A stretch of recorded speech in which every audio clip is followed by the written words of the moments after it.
টিকটৰ পৰা বঞ্চিত হৈ কান্দোনত ভাঙি পৰিল নিৰ্দলীয় প্ৰাৰ্থী ৰমেশ চুটি। মোৰ ঘৰত অন্ধকাৰ হৈ গৈছে, মোৰ ছোৱালী কান্দি আছে, এতিয়াও কান্দে যে আব্বা তোমাক কিয় টিকেট নিদিলে, তুমি এনেকুৱা এজন নিষ্ঠাবান কৰ্মী, তোমাক কিয় টিকেট নিদিলে। বিধায়ক আব্দুল বাতিন খন্দকাৰৰ বিৰুদ্ধে টকালৈ প্ৰাৰ্থিত্ব প্ৰদানৰ অভিযোগ। টিকটত টকা দাবী কৰাৰ তথ্য হাতত থকাৰ বিস্ফোৰক অভিযোগ। নিৰ্দলীয় প্ৰাৰ্থী ৰমেশ চুটিনলৈ ৰাইজৰ ব্যাপক সঁহাৰি।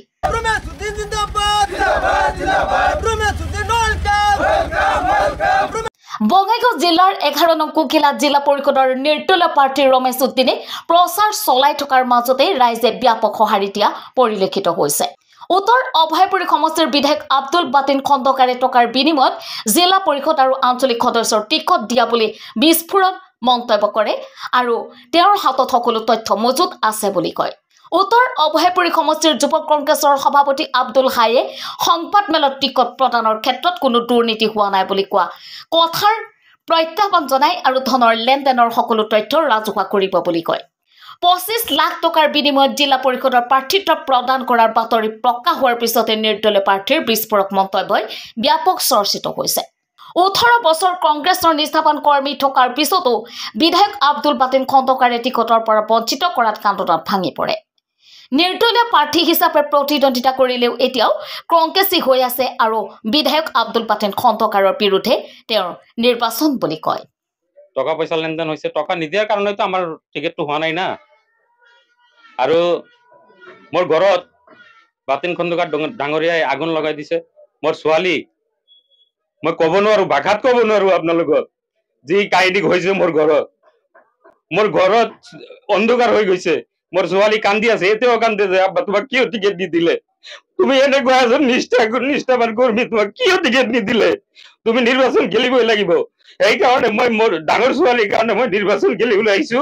আপোনালোকে দোৱা কৰিব যাতে আপোনালোকে জিকাই বাতিন খন্দকাৰ ডাঙৰীয়াক দেখাই দিব পাৰে যে নাই আপোনাৰ টিকট আপোনাৰ লগত থাকক, আমি ৰাইজে যাক ভোট দিম সেয়ে হ'ল আমাৰ টিকেট।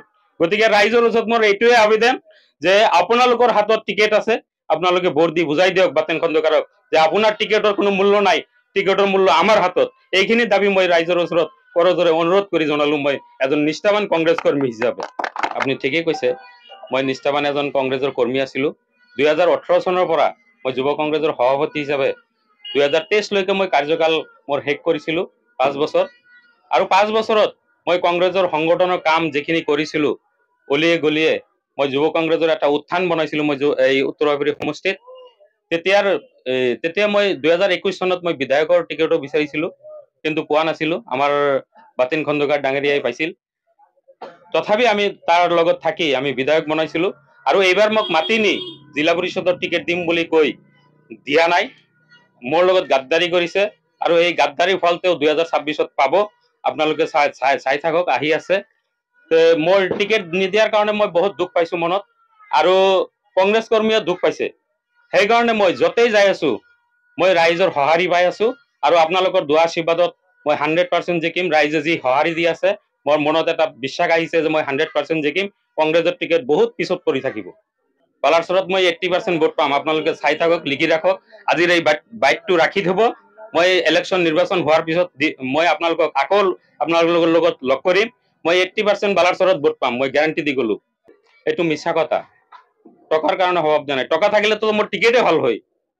যিটো দামত বিক্ৰী হৈছে টিকেট মই কিনিব পৰা নাই, সেইকাৰণে মোৰ টিকেট হোৱা নাই। মোৰ লগত ৰাইজ আছে, টকা নাই, মোৰ লগত ৰাইজ আছে।